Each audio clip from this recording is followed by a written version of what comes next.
بسم اللہ الرحمن الرحیم۔ اجراء اصول فقہ میں آج ہم مفسر کی اجرا کریں گے۔ مفسر کی اجرا سے پہلے ہم نے تقسیم اول، خاص، عام، مشترک، مؤول پر کتاب اللہ اور حدیث میں سے 15، 20 اور 25 تک مثالیں پیش کی تھی۔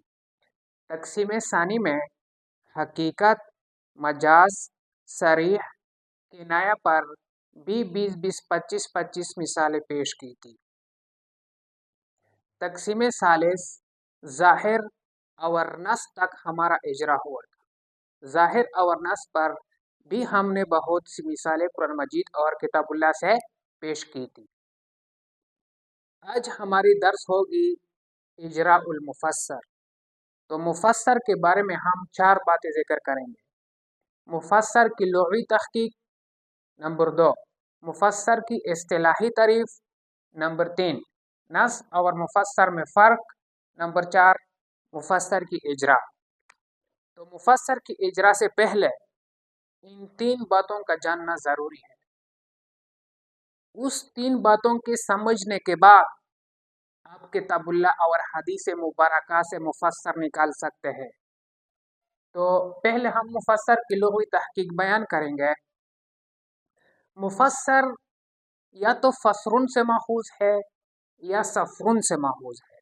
سفر فعل، ماذا سافرا، جیسے کہ والصبح اذا اسفر، اسفروا بالفجر فانه اعظم للاجر، اور بس کے نزدیک فسرن سے ماخوذ ہے۔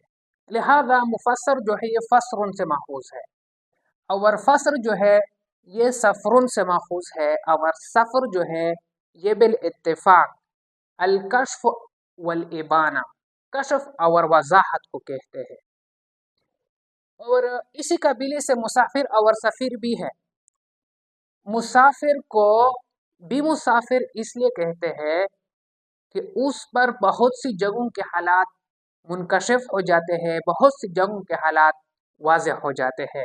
اور سفیر کو سفیر بھی اس لیے کہتے ہیں کہ وہ اپنے ملک کی حالات کا اظہار کرتے ہیں، وہ اپنے ملک کی حالات کا انکشاف اور وضاحت کرتے ہیں۔